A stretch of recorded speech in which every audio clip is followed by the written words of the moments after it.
영화의 시대는 연단하고 훈련하여 준비한 이들에게만 열릴 줄 믿으며 우리를 도우시고 구원해 주신 하나님의 자비와 선하심을 찬양합니다.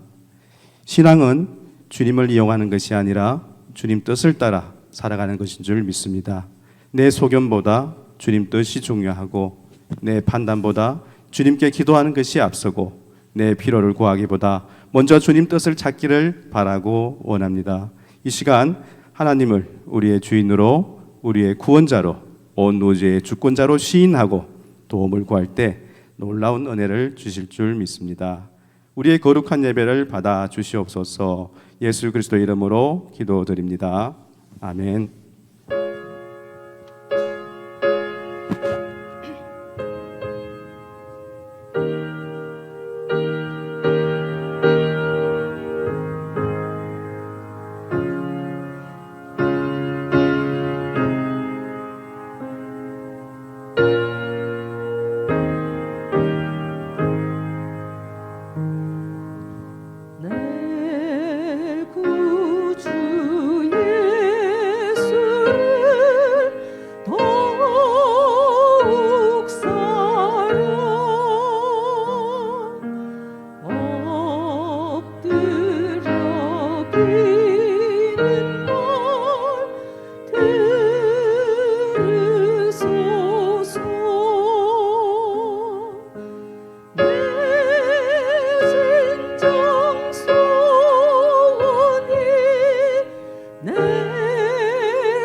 숨질 때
안전합니다.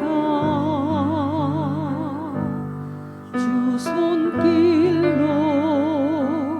내 삶을 안으시니 그 평강이 나를 덮습니다. 나 비록 넘어지며 흔들리지만 주 내 안에 거하며 나를 붙드시니 내 생각을 주께로 돌리고 주시는 영광의 옷을 입습니다. 주 약속 안에서 내 영혼 평안해. 내 뜻보다 크신 주님의 계획 나 신뢰해. 두려움 다 내려놓고 주님만 의지해. 주 안에서 내 영혼 안전합니다. 내 아버지 그 품 안에서 내 영혼은 안전합니다. 주 손길로 내 삶을 안으시니 그 평강이 나를 덮습니다. 나 비록 넘어지며 흔들리지만 주 내 안에 거하며 나를 붙드시니 내 생각을 주께로 돌리고 주시는 평강의 옷을 입습니다. 주 약속 안에서 내 영혼 평안해. 내 뜻보다 크신 주님의 계획 나 신뢰해. 두려움 다 내려놓고 주님만 의지해. 주 안에서 내 영혼 안전합니다.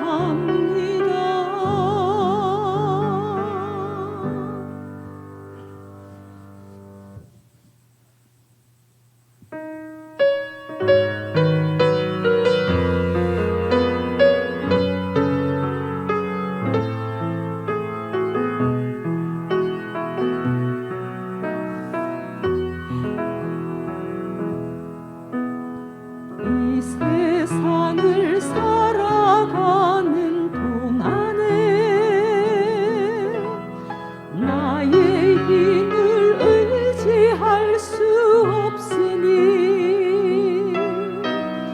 기도하고 낙심하지 말 것을 주께서 참 소망이 되심이라. 하나님의 꿈이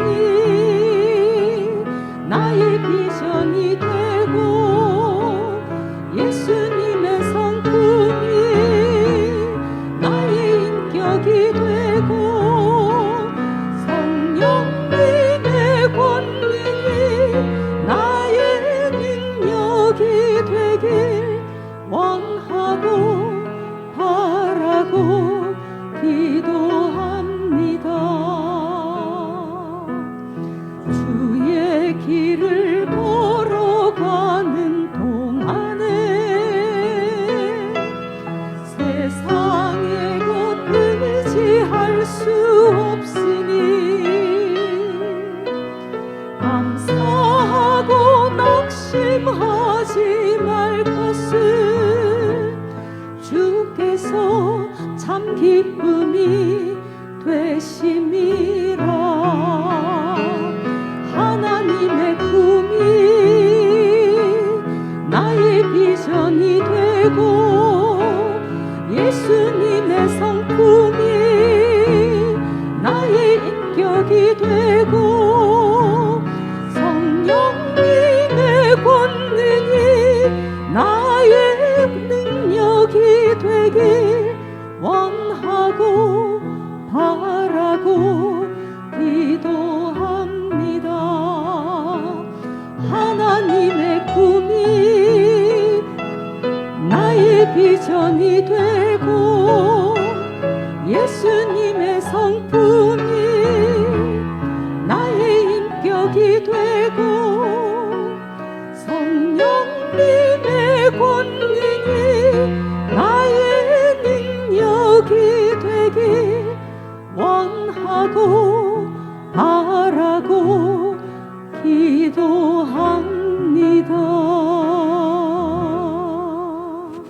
그리스도인은 감사의 사람이자 은혜의 사람입니다. 그것은 자신이 한 일보다 하나님이 하신 일을 결정적으로 생각할 때이며 자신은 그 하나님의 역사에 참여한 것만으로 이미 은혜를 입은 것이라고 여기는 사람만이 감사할 수 있습니다. 감사는 자신의 삶의 조건을 당연하게 생각하지 않는 마음에서 나옵니다. 내가 받은 은혜를 헤아릴 줄 아는 자에게서 은혜의 행위가 나옵니다. 이렇게 하나님 나라의 왕 다윗은 함께 베풀고 나누고 섬기는 관대한 왕이 되었고, 하나님 아들 예수님은 양들을 위해 자기 목숨까지 내어주신 조건 없는 사랑을 실천하신 참 목자이십니다. 그러므로 감사는 예배이고 찬양입니다. 이 시간 우리 모두 온전한 예배자가 되어 하나님 나라의 동역자의 마음으로 하나님이 주신 감사와 은혜를 믿음으로 굳건히 살아낼 수 있도록 함께 합심하여 기도드리겠습니다. 하나님 아버지, 감사와 찬양과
우리의 예배를 통하여 영광 받아주실 하나님, 십자가 보혈의 공로 의지하고 주님 앞에 나왔사오니 오늘도 새로운 은혜를 우리를 만나주실 하나님 아버지께 감사와 찬양과 영광을 올려드립니다.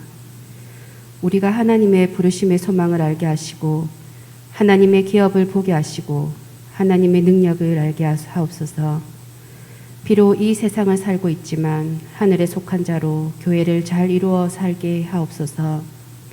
나를 부르신 것을 넘어 우리를 부르셨다는 사실을 잘 기억하여 서로 섬기고 돌아보라고 우리를 교회로 부르신 것을 기억하게 하소서. 강하고 크신 능력으로 하나님께서 우리를 인도해 가심을 믿게 하옵소서. 믿는 자들을 통하여 예비하신 하나님의 영원한 집을 바라보며 순례의 길을 걷게 하시고 찬양하며 믿음의 여정을 함께 살아가게 하옵소서. 교회에서 준비 중인 말씀 묵상 나눔 세미나와 자녀를 위한 기도의 시간을 통해 주님의 놀라운 은혜를 경험하는 복된 시간 되게 하옵시고, 출타 중이신 담임 목사님과 사모님 돌아오실 때 더 큰 은혜로 교회를 섬기게 하시며 예배를 위해 헌신하는 이들의 섬김 또한 기쁘게 받아주시옵소서. 모든 말씀의 진리요 생명이신 예수 그리스도의 이름으로 기도드립니다. 아멘.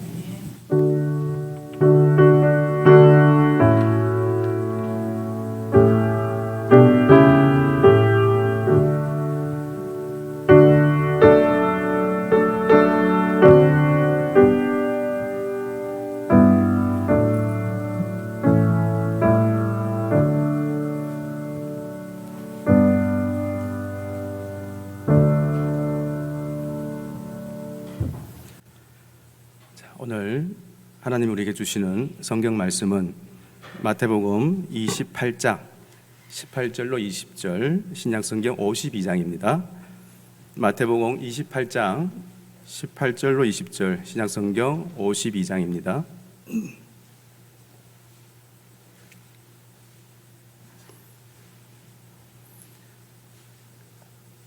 천천히 함께 읽도록 하겠습니다. 18절입니다. 시작.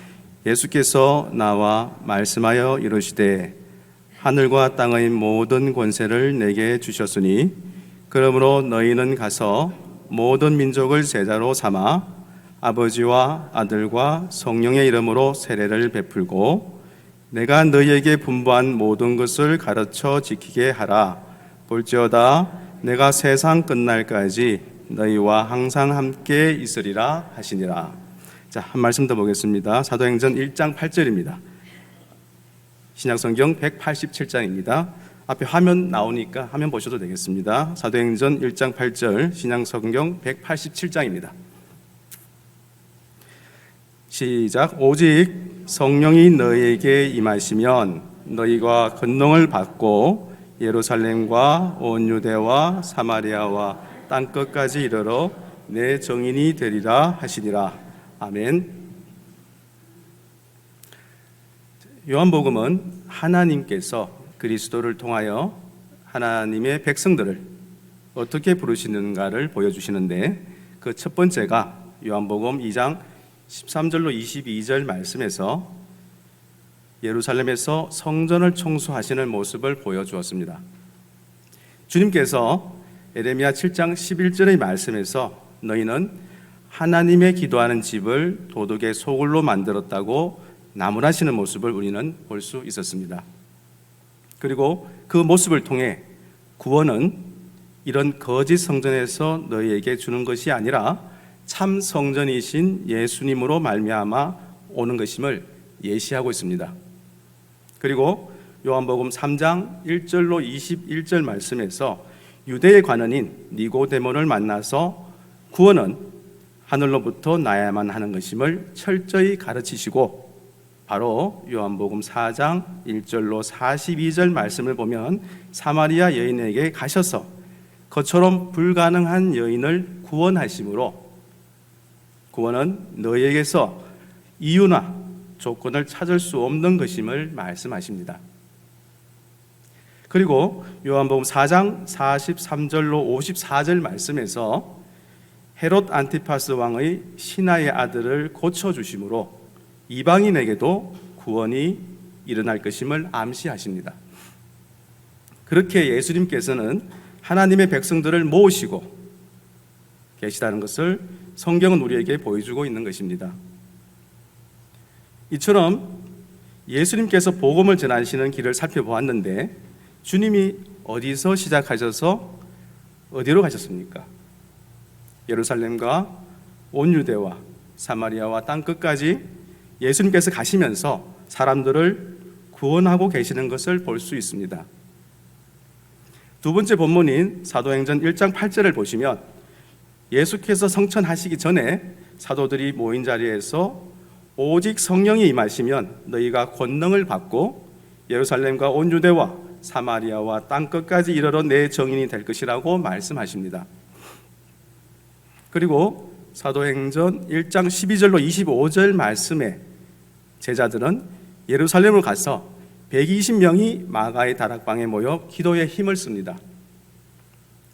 예수께서 약속하신 대로 성령께서 강림하시고 이제 제자들이 설교를 하기 시작합니다. 사도행전 2장 14절로 42절 말씀을 보면 베드로의 한 번 설교에 수천 명씩이 주님께 돌아오는 역사가 일어났습니다. 그러나 사도행전 6장 8절로 7장 60절 말씀을 보면 스데반의 설교를 들은 회중이 그를 돌로 쳐 죽입니다. 그로 말미암아 예루살렘 교회가 박해를 받게 되고 사도들 이외에는 모두 유대와 사마리아로 흩어지게 됩니다. 이러한 모든 상황은 자기들이 원해서 가는 것이 아니라 어떤 힘이 그들을 흩어버리고 계신 것입니다. 사도행전 8장 1절 말씀에는 그날에 예루살렘에 있는 교회에 큰 박해가 있어 사도 외에는 다 유대와 사마리아와 모든 땅으로 흩어지니라 라고는 말씀을 하셨습니다. 그렇게 흩어진 사람들은 사마리아와 유대를 두루 다니며 그리스도를 선포하셨습니다. 그러던 중에 하나님께서 빌립에게 남쪽으로 내려가라고 말씀하십니다. 사도행전 8장 26절로 40절 말씀을 보면 남쪽으로 내려가다가 이디오피아의 여왕 간다게의 재정을 담당하고 있는 네시를 만나게 하시고 그에게 복음을 설명하십니다. 예루살렘에서 교회를 흩으셔서 사마리아와 온 유대로 가게 하시고 땅끝의 이방인에게로 빌립을 보내시는 분이 누구이신가요? 지금 예루살렘에서 온 유대로 또 사마리아로 땅끝으로 누가 가고 계십니까? 성령 하나님께서 복음을 들고 손수 가고 계신 것입니다. 예수님께서 이 땅에서 복음을 전하시면서 가신 길을 그대로 예수 그리스도의 영이신 성령이 가고 계신 것입니다. 이렇게 전도는 하나님이 시작하셔서 하나님이 끝내시는 것입니다. 그런데 영광스럽게도 하나님께서는 우리를 방법이요 도구로 거기에 동참시켜 주시는 것입니다.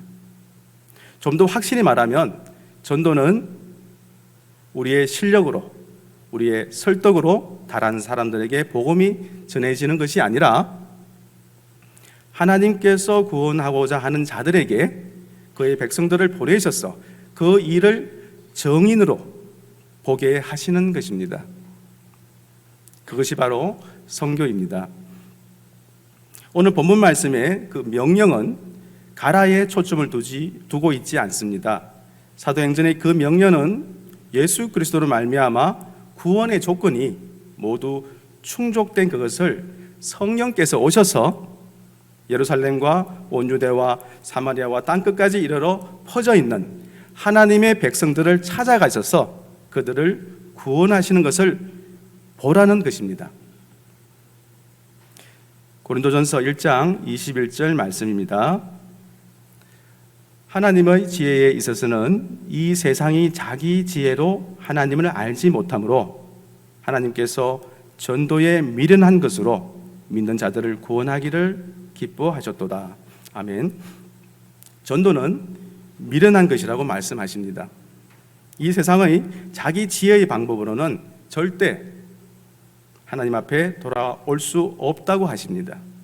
그래서 미련한 것입니다. 좀 더 객관적으로 생각해 보시면 우리 대한민국의 조상도 아니고 얼굴도 생소한 지리적, 역사적으로도 전혀 연관이 없는 팔레스타인이라는 땅의 이스라엘 민족의 조상이, 그것도 대단한 사람도 아니고 목수의 아들이 우리의 죄를 짊어지고 죽으심으로 우리의 죄가 사해졌다는 말이 정상적인 이성으로 믿어지십니까? 그러나 이것이 복음입니다. 그 복음이 이해되어지고 전해지는 데에 우리의 전략과 전술이 얼마나 보탬이 되겠습니까? 그런 사도 바울은 어떻게 전도했는지 살펴보겠습니다. 고린도전서 2장 1절로 5절 말씀입니다. 형제 자매 여러분, 내가 여러분에게로 가서 하나님의 비밀을 전할 때에 훌륭한 말이나 지혜로 하지 않았습니다. 나는 여러분 가운데서 예수 그리스도 곧 십자가에 달리신 그분 밖에는 아무것도 알지 않기로 작정하였습니다. 내가 여러분과 함께 있을 때에 나는 약하였으며 두려워하였으며 무척 떨었습니다. 나의 말과 설교는 지혜에서 나온 그럴듯한 말로 한 것이 아니라 성령의 능력이 나타낸 증거로 한 것입니다. 그것은 여러분의 믿음이 사람의 지혜에 바탕을 두지 않고 하나님의 능력에 바탕을 두게 하려는 것입니다. 아멘.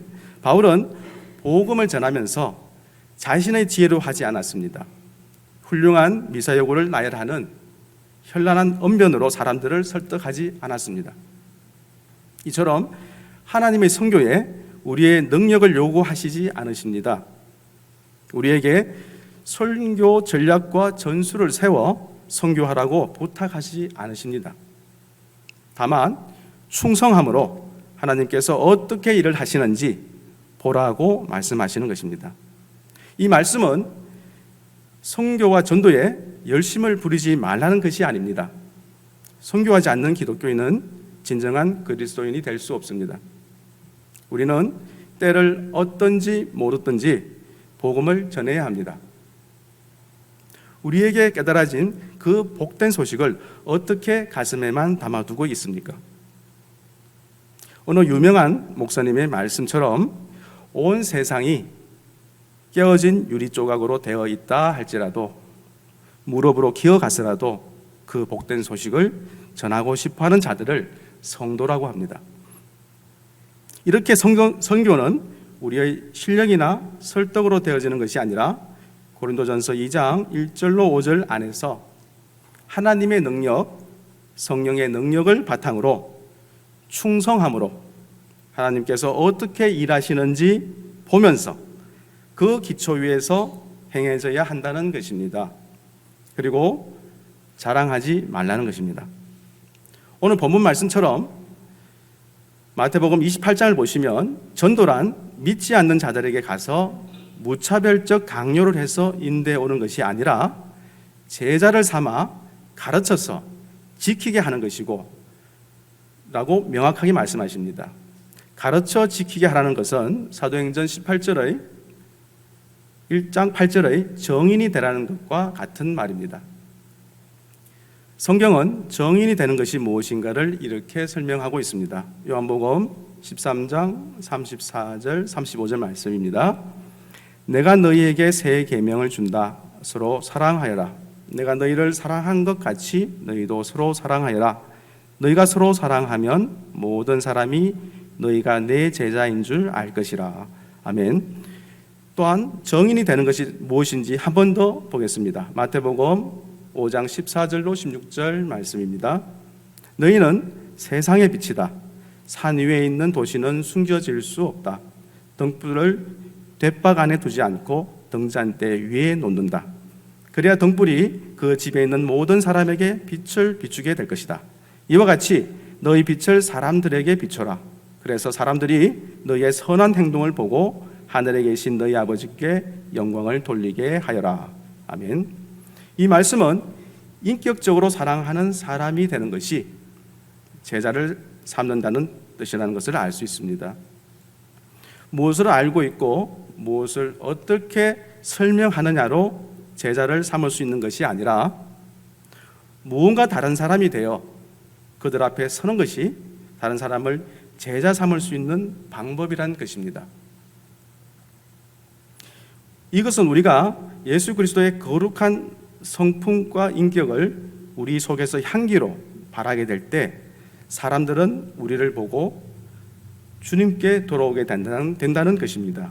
그것이 바로 가르쳐 지키게 하는 것이고 그것이 바로 선교의 핵심인 것입니다. 선교는 우리의 힘과 언명과 재주로 복음을 설득하는 것이 아닙니다. 복음은 사상이나 교의와 같은 어떤 것의 존재나 효능 또는 주장을 남에게 설명하여 동의를 구하는 일이나 활동이 아닙니다. 그렇다고 억지로 설득하기 위해 이치에 맞지 않는 말을 마음대로 끌어붙여 자기에게 유리하게 해서도 안 됩니다. 복음 전파가 이치에 맞지 않는 억지 주장과 설득이 되지 않기 위해서는 우리의 삶이 먼저 거룩을 향하고 있어야 한다는 것입니다. 반대로 자신조차 하나님 앞에 온전히 항복하지 못하고 여전히 그분 앞에 순종의 삶을 내어놓지도 못하면서 자신의 부족함과 허물을 돌아보지 못한 채 순종의 삶이 주는 행복과 기쁨, 그것으로 가득 찬 천국을 어떻게 설명할 수 있겠습니까? 많은 사람들이 오해하는 것이 나에게서 구원의 근거를 1%도 찾지 않으신 하나님이 앞으로도 열심히 죄 짓고 살아도 또 이끌어 주시지 않겠는가 하고 안심하는 무율법주의적 사고입니다. 예를 들어보면 어떤 부모가 아이를 파티에 데려가기 위해서 열심히 찾았습니다. 그런데 찾아가 보니 아이가 진흙탕에서 구르며 놀고 있었습니다. 부모는 그 아이를 잔치에 데려가기 위해 씻기고 깨끗한 옷으로 갈아입혔습니다. 그런데 이 철없는 아들이 또 진흙탕 속으로 들어가서 열심히 놀았습니다. 아버지는 다시 그 아이를 씻기고 또 새 옷을 입혀 주었습니다. 그것을 본 아들이 우리 아버지는 이렇게 계속 옷을 버리고 내 몸을 더럽혀도 계속해서 새 옷을 갈아입혀 주시는 분이구나 하고 계속해서 진흙탕에 구르고 있다면 과연 그 아이는 정상적인 정신으로 살아가는 아이일까요? 하나님 아버지께서 우리에게 구원이라는 새 옷을 입혀주신 이유는 그 옷을 입고 혼인잔치에 가자는 의미입니다. 그것을 모르고 공짜로 줬으니 버리면 또 주겠지 하고 자꾸 지렁탁으로 가는 것은 바보짓인 것입니다. 그런 사람들은 진정한 은혜가 무엇인지 제대로 깨닫지 못한 자들입니다. 구원을 공짜로 선물로 주신다고 하니 사람들이 그런 발상을 하는 것 같습니다.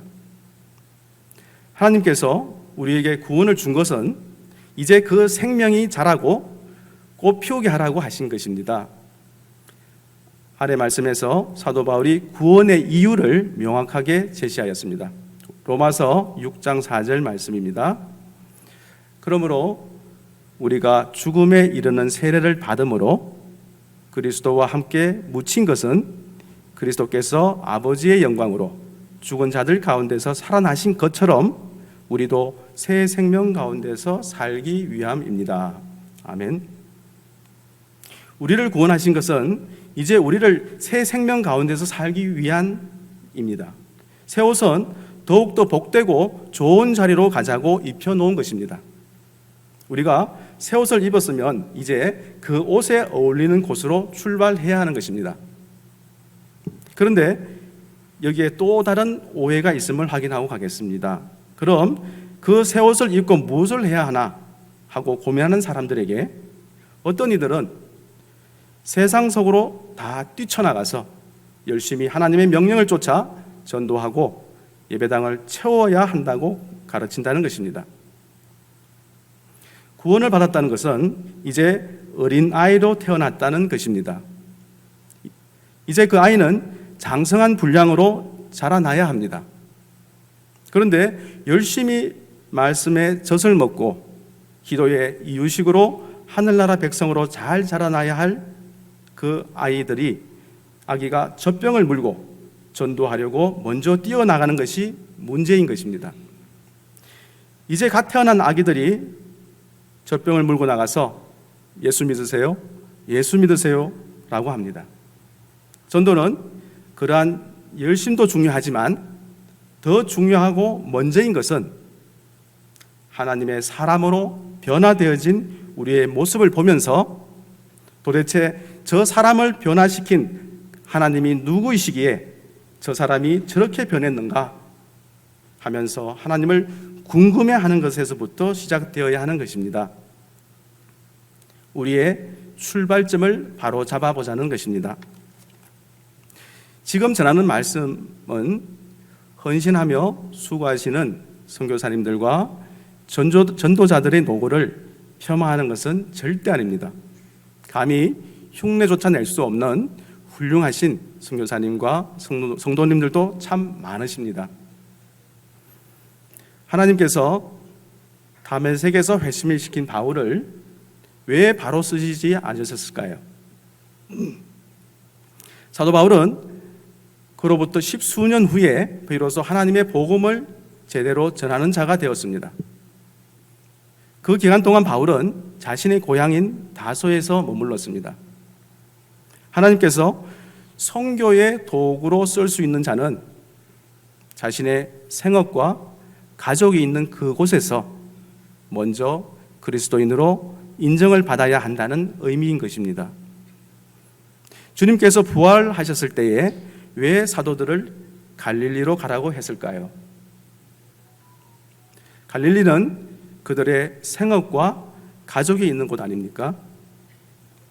사도들이 사도의 역할을 제대로 해내기 위해서는 가족과 생업이 있는 곳에서 먼저 사도가 되어야 한다는 것입니다.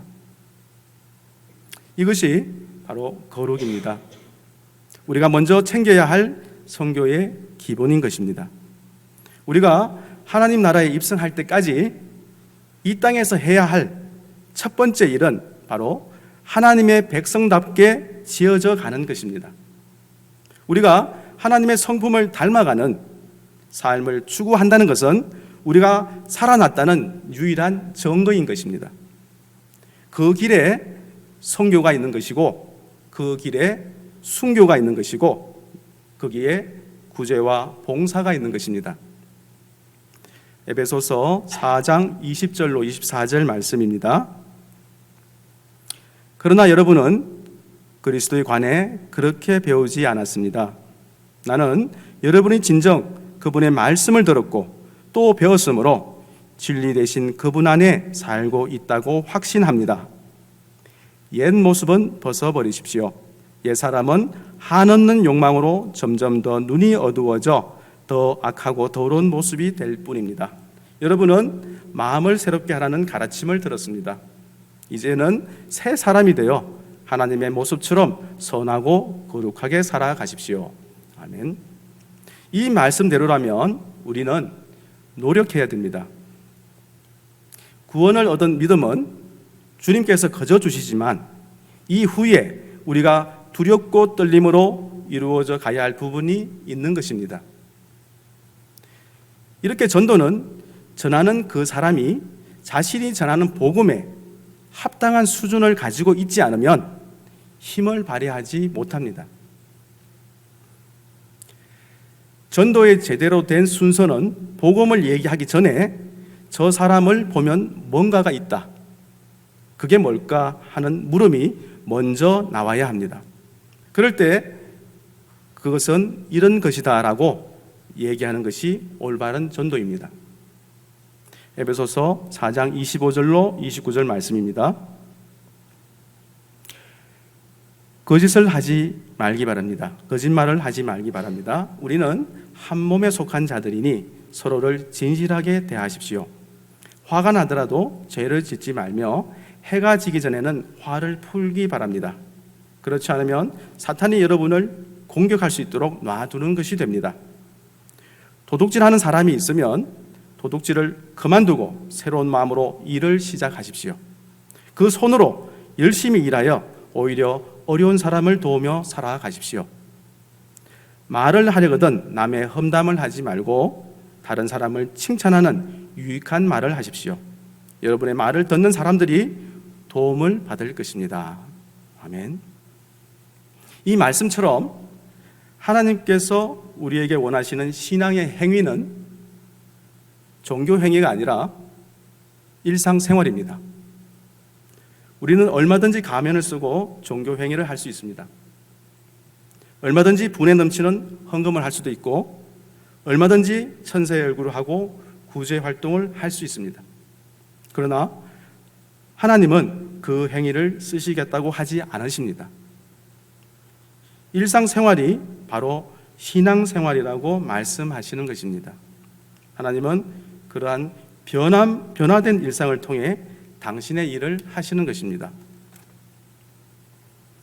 에베소서 5장에서는 성도들아 성령 충만한 삶을 살아라고 말씀하시면서 첫 번째 요구하는 것이 무엇입니까? 아내들이여 남편에게 복종하라입니다. 그리고 이어지는 것이 남편이여 아비들아 자식들아 종들아 상전들아 너희들은 이렇게 살아라입니다. 성령 충만한 삶은 바로 여러분의 직장이나 가정에서 보여지는 것이란 말입니다.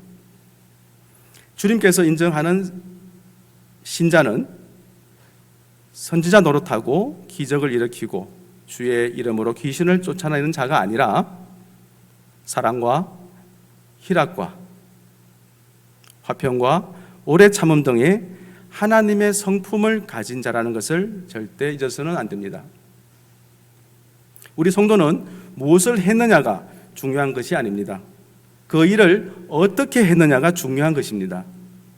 새 사람으로 재창조된 자가 너무 감사해서 하나님의 기쁨을 위해서 한 일이 바로 하나님의 일인 것입니다. 결국 우리 죄인들은 나의 기쁨이나 만족을 위해서도 얼마든지 종교 행위를 할 수 있다는 것입니다. 잘 생각해 보시면 마태복음에 나오는 반석 위에 지은 집과 모래 위에 지은 집 둘 다 집을 지은 사람들입니다. 둘 다 행위가 있었던 사람이라는 뜻입니다. 그런데 어디 위에다 지은 것이냐가 그들을 가르는 것입니다. 아무리 전도를 많이 했어도 자기의 의나 만족과 기쁨을 위한 자들은 하나님으로부터 내가 너를 도무지 모른다라는 말을 들을 것입니다. 교회 안에서 능력을 행하는 사람, 또 기적을 일으키는 사람, 세상에서 하듯이 많은 일을 하는 사람이 있다면 신뢰할 수 없습니다. 하나님이 기뻐하는 성도는 오직 예수, 오직 말씀, 오직 믿음, 또 오직 은혜로 삶이 변화된 자들입니다. 자, 이제 예수를 믿고 난 사람이 가져야 할 본질적 전도자의 모습과 또한 신앙인의 인격과 성품으로 변화된 일상의 삶의 방향을 알려주고 있는 말씀을 함께 한 절씩 나누어 읽고 말씀을 정리하겠습니다. 고로새서 3장 5절로 14절입니다. 제가 먼저 읽겠습니다.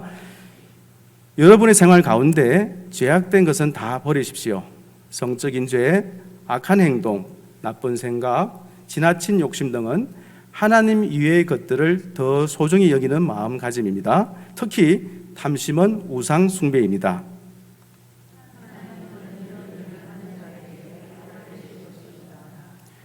여러분이 예전에는 이런 일들을 했을지 모릅니다. 그러나 여러분의 생활 가운데서 이런 것들을 몰아내리고 힘쓰십시오. 분한 생각, 화를 내는 것, 다른 사람의 마음을 아프게 하는 말이나 행동, 선하지 못한 말도 마찬가지입니다. 서로에게 거짓말을 하지 마십시오. 이제는 과거의 잘못된 삶에서 진정으로 벗어나야 할 때입니다. 여러분의 삶 속에 새로운 삶이 시작되었습니다. 여러분은 새 생활 가운데 더욱더 새로워져 가고 있습니다. 이것은 여러분을 창조하신 그분의 모습을 닮아가는 것입니다. 이 삶 속에서 하나님을 아는 참된 지식이 점점 더 자라날 것입니다. 새로운 생명을 받은 자들에게는 그리스도인이든지 유대인이든지 할례를 받은 사람이든지 아무런 차이가 없습니다. 또한 야만인이든지 스구디아인이든지 종이든지 자유인이든지 그것도 중요하지 않습니다. 오직 모든 믿는 자의 마음속에 계신 그리스도만이 이것들 중에서 가장 중요합니다. 여러분은 하나님의 선택을 받아 그분의 거룩한 백성이 되었습니다. 하나님의 사랑을 받은 만큼 다른 사람에게 너그러운 마음을 가지십시오. 친절함과 겸손함과 온유함으로 그리고 인내하는 마음으로 다른 사람들을 대하십시오. 화를 내기보다는 용서하고 여러분에게 해를 입히더라도 용서해 주시기 바랍니다. 우리에게서 우리를 용서한 것 같이 우리 주께서 우리를 용서하신 것 같이 우리도 다른 사람을 용서해 줘야 하지 않겠습니까? 이 모든 일을 하되 무엇보다도 서로를 사랑하는 것이 중요합니다. 사랑은 모두를 완전하게 묶어주는 띠입니다. 아멘. 감사합니다. 이처럼 신앙은 능력과 실력이 아니라 성품과 인격적인 것입니다. 우리의 신앙 행위는 지금 하나님을 우리가 돕지 않으면 하나님의 일이 안 될 줄 알고 있는 것 아닙니까? 그렇지 않습니다. 하나님의 일을 우리가 안 한다고 하나님의 일이 이루어지지 않는 것이 아닙니다. 하나님의 일은 한 치의 오차도 없이 모두 이루어집니다. 그러나 그 일에 참여하는 자는 하늘의 새 창조에 동참하며 얻은 기쁨과 행복이 있습니다. 그래서 열심히 하나님의 일에 동참하려 하는 것입니다. 동기가 그러해야 한다는 것입니다. 우리는 하나님의 일을 하면서 하나님 앞에 나 이런 것도 했어요라고 명함을 내미는 사람이 아니라 나 같은 죄인을 그 위대한 일에 참여하게 해주신 하나님께 감사해야 하는 것입니다.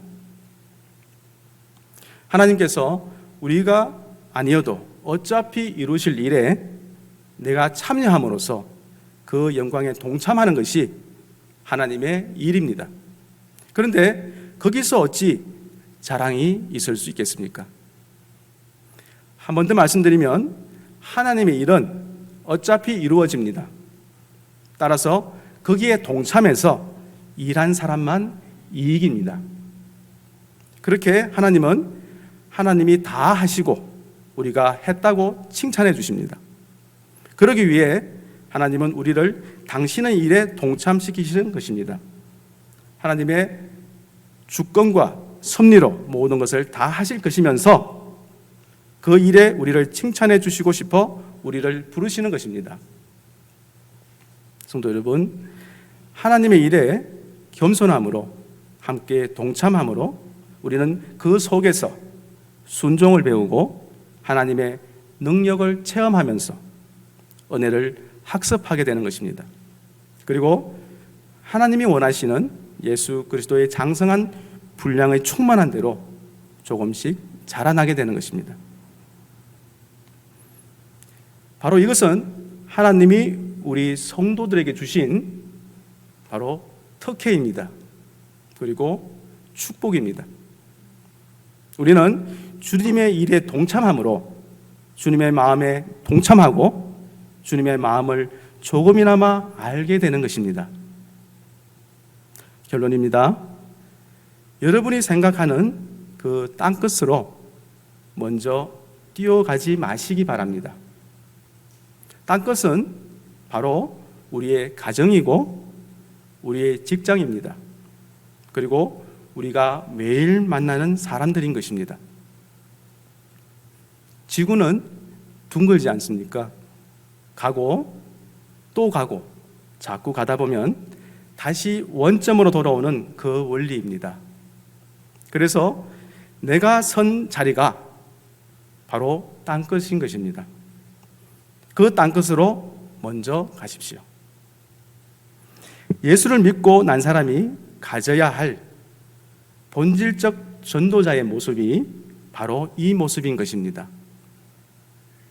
존재론적으로 즉 성도 그리고 신앙인으로서의 기초적인 존재 방식을 명확히 하여 성품과 인격이 바뀌어 있어서 걸어다니는 빛이 먼저 되어야 합니다. 성도 여러분, 우리 모두 함께 그러한 성교 그리고 성도의 삶은 이렇게를 진중하게 그리고 신실하게 만들고 섬겨보는 것을 권면하고 소망합니다. 감사합니다.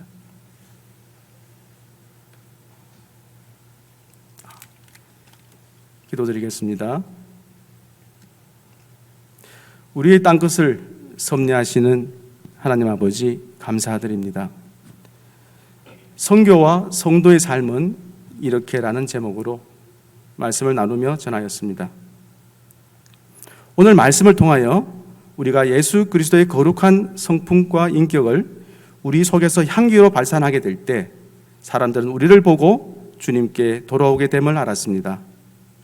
전도는 하나님의 사람으로 변화되어진 우리의 모습을 보면서 도대체 저 사람을 변화시킨 하나님이 누구이시기에 저 사람이 저렇게 변했는가 하면서 하나님을 궁금해하는 것에서부터 시작되어야 한다는 것을 깨달았습니다. 이 시간 우리의 삶 속에서 변화된 일상의 신앙생활이 성품과 인격의 신앙이 되길 원합니다. 오직 예수, 오직 말씀, 오직 믿음, 오직 은혜와 평강의 그 일상을 살아낼 때 본질적 전도자의 모습으로 내가 선 자리의 땅끝의 정인이 될 줄 믿습니다. 우리의 죄를 대속하시기 위해 십자가에 달려 죽으시고 다시금 부활하셔서 모든 사람들에게 부활의 새 창조와 새 소망을 허락해 주신 예수 그리스도의 이름으로 기도 올립니다. 아멘.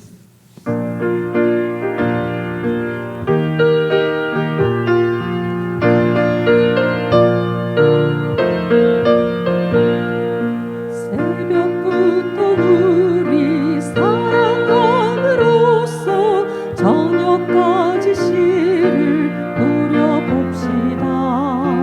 열매 차차 익어 곡식 뻗을 때에 기쁨으로 단을 거둘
하늘에 계신 우리 아버지 이름이 거룩히 여김을 받으시오며 나라에 임하오시며 뜻이 하늘에서 이룬 것 같이 땅에서도 이루어지이다. 오늘날 우리에게 일용할 양식을 주옵시고 우리가 우리에게 죄 지은 자를 사하여 준 것 같이 우리의 죄를 사하여 주옵시고 우리를 시험에 들게 하지 마시고 다만 악에서 구하옵소서. 내게 나라와 권세와 영광이 아버지께 영원히 있사옵나이다. 아멘.